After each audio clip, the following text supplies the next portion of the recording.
Hi friends, இன்றைக்கி நம்ம hakka noodles வாங்கியிருக்கோம். ஸோ அதை எப்படி அந்த ரோட் சைடில் இருப்பாங்க இல்லையா, அந்த நூடுல்ஸ் டைப்பில் எப்படி சூப்பராக வைக்கிறது அப்படின்னு தான் இன்றைக்கி நம்ம பார்க்க போகிறோம்.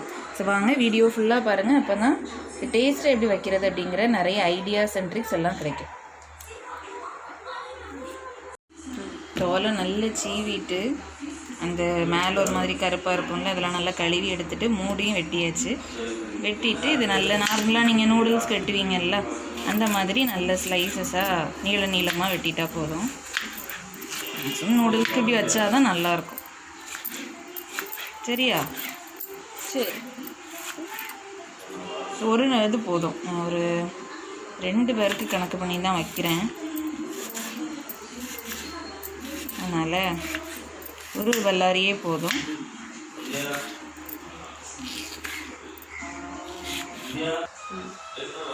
நல்லெண்ணெய் ஊற்றிக்கோங்க. நல்லெண்ணெயோ இல்லைன்னா நீங்கள் கோல்டு வின்னர் யூஸ் பண்ணுறதா இருந்தால் கூட யூஸ் பண்ணிக்கலாம். பிறகு கேரட் இருந்துச்சுன்னா கேரட்டை கூட நீங்கள் சீவி போட்டுக்கலாம். சரியா? பல்லாரி மட்டும் போட்டு கூட வைக்கலாம். கேரட்டு போட்டோன்னா நல்லாயிருக்கும். சிலவங்களுக்கு நீளமாக வச்சா பிடிக்கும், சிலவங்களுக்கு பொடிசாக வச்சா பிடிக்கும். என் தங்கச்சி வந்திருக்கிறதுனால இது அவள் டேஸ்ட்டுக்கு எப்படி வேணும்னு கேட்டுக்கலாம். நீளமாக மாதிரி பொடிசு வேணுமா? எப்படி இருந்தாலும் நல்லா தான் இருக்கும். இப்படி இந்த சைஸ்க்கு எதாவது கேட்டா இதெல்லாம் நல்லாயிருக்கும். இப்படி எல்லாத்தையும் பொடிசாக நீளமாக வெட்டிக்கோங்க. உங்களுக்கு ரொம்ப சின்ன பிள்ளைங்களுக்கெல்லாம் கொடுக்க போகிறீங்க, அந்த இதுவே கேரட்டு தடமே தெரியக்கூடாது அப்படின்னா நீங்கள் ரொம்ப பொடிசாக வெட்டிக்கலாம். இன்னொன்று நீங்கள் அரைச்சி கூட சேர்த்துக்கலாம், அது கூட நல்லா தான் இருக்கும். சரியா?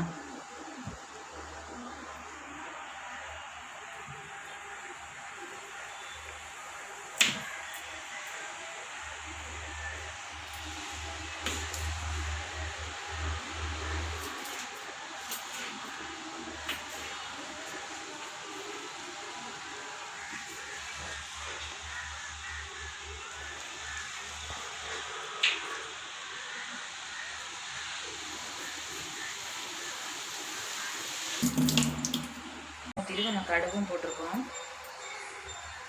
ஃபஸ்ட்டே நான் போட்டுட்டேன். கொஞ்சம் சூடாகட்டும். அந்த கடுகுலாம் லைட்டாக போட்டுட்டோம்.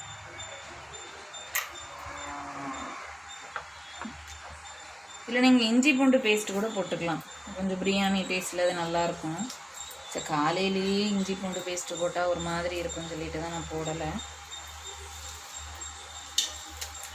இதாகிடுச்சா? இப்போ நம்ம ஒரு பல்லாரி வெட்டி வச்சுருக்கோம்ல, நல்ல இப்படி கையில் வச்சு இது நல்லா இதாக்கிட்டு தனித்தனியாக அது போட்டுக்கணும். இது நல்ல பொன்னிறமாக வறுக்கணும்லாம் கிடையாது, லைட்டாக ஓரளவுக்கு நார்மலாக வச்சாலே போதும்.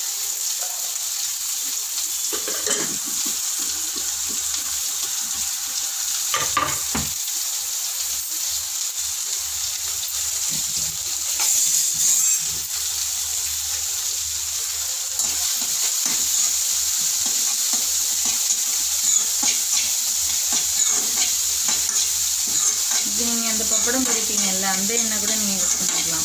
கோல்டு வின்னர் அது கூட நீங்கள் யூஸ் பண்ணிக்கலாம். நல்லெண்ணெய் உடம்புக்கு நல்லதுங்கிறதுனால நான் இதை யூஸ் பண்ணுறேன். இது கூட நீங்கள் இஞ்சி பூண்டு பேஸ்ட்டும் போட்டுக்கலாம். இப்போ நைட்டெல்லாம் இப்போ ஈவினிங் வைக்கிறீங்க அப்படின்னா இஞ்சி பூண்டு பேஸ்ட்லாம் போடலாம், நல்லாயிருக்கும். ஒரு மாதிரி ஒரு கிளாஸியல் கன்சிஸ்டன்சி வந்தோன்னே அடுத்தது போட்டுற வேண்டியதான். சரியா? இதாக்கியாச்சு. இப்போ ஒரு பச்சை மிளகாய் மட்டும் நான் எடுத்திருக்கேன். இது பச்சை மிளகாய் மட்டும்தான் எரிப்பு. பச்சை மிளகாயும் நல்ல மிளகும். ஏன்னா சிக்கன் மசாலா பொடி சேர்க்கலாம், நான் ரொம்ப கம்மியாக தான் சேர்க்கணும். ஏன்னா அந்த பச்சை மிளகாய் கொடுக்குற அந்த அந்த காரம் நல்லாயிருக்கும், உடம்புக்கும் நல்லது கூட.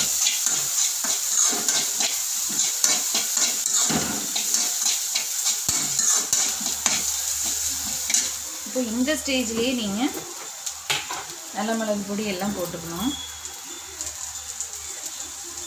நல்ல மிளகு பொடி இவ்வளோ போடலாம். உங்களுக்கு ரொம்ப பிடிக்குன்னா கூட கடைசியாக முடிச்ச பிறகு நீங்கள் மேலே லைட்டாக அதை ஆக்கிக்கலாம். சரியா? இது கொஞ்சம் இந்த அளவு கூட வேண்டாம், கொஞ்சம் கரம் மசாலா. ஏன்னா பச்சை மிளகா போட்டதுனால நல்ல மிளகும் போட்டிருக்கோம், அதனால் ரொம்ப காரம் இருக்கும். நான் ஏன் இதை இந்த ஸ்டேஜ்லேயே சேர்க்க சொல்கிறேன் அப்படின்னா, இந்த ஸ்டேஜில் சேர்த்தோம் அப்படின்னா நல்ல அந்த எண்ணெய் கூட நல்லா பிளெண்ட் ஆகி நல்ல ஒரு கலர் கொடுக்கும். எப்போவுமே பொடி வகையே அந்த எண்ணெயிலே நம்ம ஒரு வறுத்துட்டோம்னு வைங்க, நல்ல கலர் கொடுக்கும். அந்த ஐட்டத்துக்கே நல்ல கலர் கொடுக்கும். கடைசியாக போடுறத விட ஃபஸ்ட்டே போடும்போது அந்த பச்சை ஸ்மெல்லும் இருக்காது. சரியா?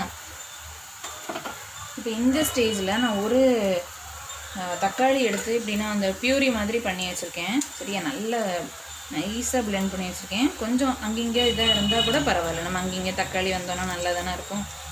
சரியா? அதை அப்படியே இதில் மிக்ஸ் பண்ணிட வேண்டியதான். இப்படி தக்காளியை சும்மா வெட்டி நம்ம சாதா நூடுல்ஸ்க்கு சேர்ப்போம்ல, அதை விட இப்படி பியூரி மாதிரி பண்ணி சேர்க்கும்போது நல்லாயிருக்கும். இந்த ஒரு சைனீஸ் டிஷ் சாப்பிட்ட மாதிரி இருக்கும். மாதிரி இந்த கலரும் நல்ல ஒரு மாதிரி ஒரு ரெட்டிஷாக வரும்போது சூப்பராக இருக்கும், ஜம்முன்னு இருக்கும்.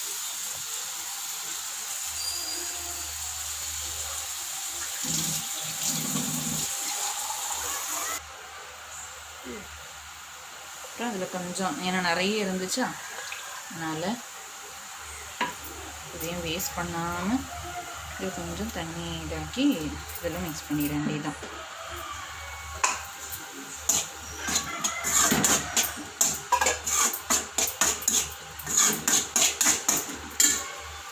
இந்த ஸ்டேஜ்லேயே கூட நீங்கள் கேரட் போட்டுக்கலாம், இல்லைனா கேரட்டை ஃபஸ்ட்டே அந்த வசக்கணும் தெரியுமா, அந்த டைம்லேயே நீங்கள் போட்டுட்டா இன்னும் நல்லாயிருக்கும்.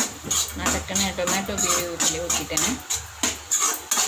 இந்த டைமில் நல்லா பிளெண்ட் ஆகும், ஏன்னா நம்ம நிறைய ஆயில் சேர்த்துருக்கிறதுனால நல்லா தான் இருக்கும்.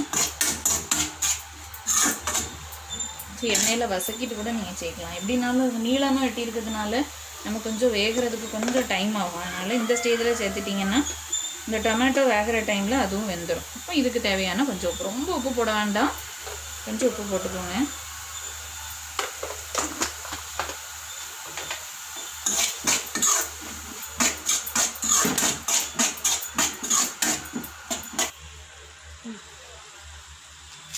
ஃபஸ்ட்டு மெயின் ஸ்டெப் என்னென்னா, ஃபஸ்ட்டு ஒரு பாத்திரத்தை எடுத்துகிட்டு கொஞ்சம் ஓரளவுக்கு உங்களுக்கு எவ்வளோ நூடுல்ஸ் வேக வைக்கணுமோ அந்தளவுக்கு தண்ணி ஊற்றிட்டு கொஞ்சம் உப்பு, அந்த நூடுல்ஸுக்கு டேஸ்ட் கொடுக்கறதுக்கு உப்பு. ஏன்னா நம்ம கடைசியை போட்டு ஒரு புரட்டு தான் புரட்டி எடுக்க போகிறோம், அவ்வளோதான்.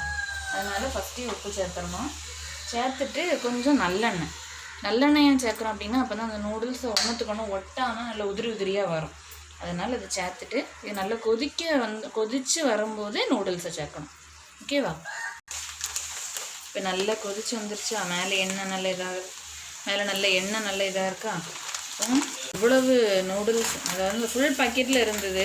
இது உங்களுக்கு ஒரு 4 டைம் வச்சுக்கலாம். ஆமாம், 4 டைம் வச்சுக்கலாம். இப்போ 2 பேருக்குன்னா 4 டைம் இதை நீங்கள் யூஸ் பண்ணிக்கலாம். நல்ல லாபமும் கூட. சாதா நூடுல்ஸை விட இது ரொம்ப லாபம். இதை நல்லா இப்படி உடச்சி இப்படி போட்டுக்கோங்க, அவ்வளோதான்.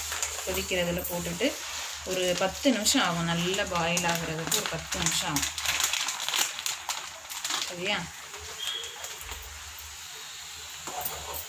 பாயில் ஆன பிறகு நிறைய வரும். ஃபஸ்ட்டு போடும்போது கொஞ்சம் இருந்த மாதிரி தான் இருக்கும், பாயில் ஆகி வரும்போது நிறைய வரும். இந்த உப்பு சேர்த்ததுனால இதுலேயே இந்த உப்பு இறங்கிடும்.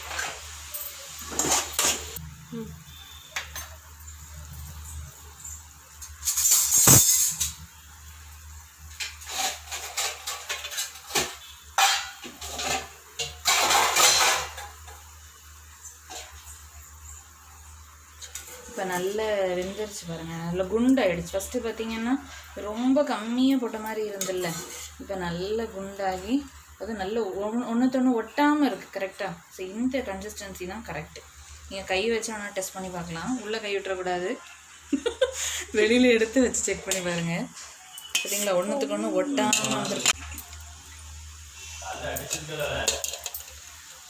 இப்போ இதை அப்படியே ஸ்ட்ரெயின் பண்ணி எடுத்துட வேண்டியதான்.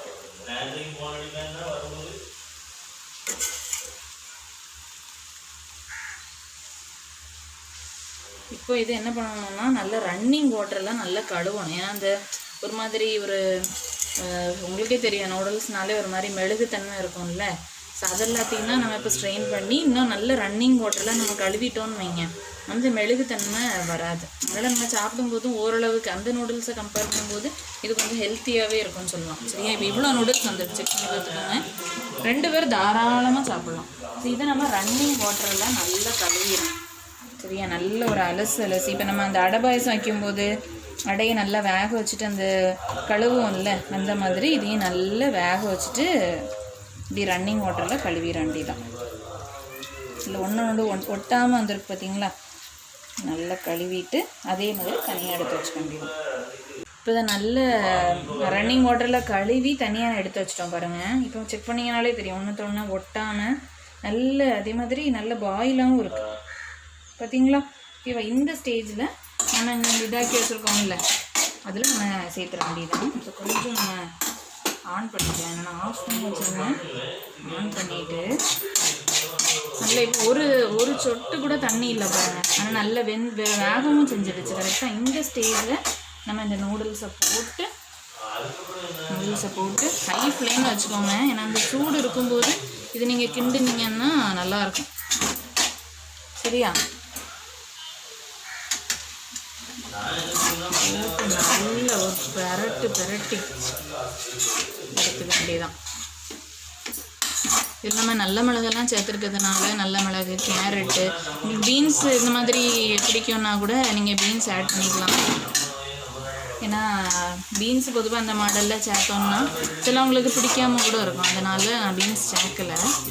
கேரட்டும், தக்காளி, பல்லாரி, பச்சை மிளகா, அப்புறம் நல்ல மிளகு மெயினாக மாதிரி இந்த நூடுல்ஸில் நம்ம எல்லாம் ஸ்ட்ரெயின் பண்ணிட்டோம் அப்படிங்கிறதுனால நமக்கு ஹெல்த்தியும் கூட, இந்த மெழுகு அந்த பிரச்சனை இருக்காது. சரியா, அவ்வளோதான். நல்ல ஒரு பெரட்டிட்டு எடுத்துக்க வேண்டியதான்.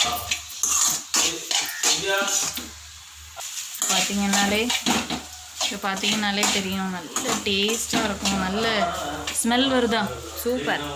இந்த நல்ல மிளகு சேர்த்துருக்கிறதுனால இந்த மழை டைமு நல்லாயிருக்கும், நல்ல ஹெல்த்தியாக இருக்கும். சரியா, இதை நீங்கள் ட்ரை பண்ணி பாருங்கள், பார்த்துட்டு எப்படி இருக்குன்னு சொல்லுங்கள். சாதா நூடுல்ஸோடு கொஞ்சம் டிஃப்ரெண்ட்டாக இருக்கும். சரியா, ஸோ ட்ரை பண்ணி பார்த்துட்டு எப்படி இருக்குன்னு டேஸ்ட் பார்த்து சொல்லுங்கள். ஓகேவா, ஸோ மறக்காமல் நம்ம சேனலை சப்ஸ்கிரைப் பண்ணுங்கள். பாய்.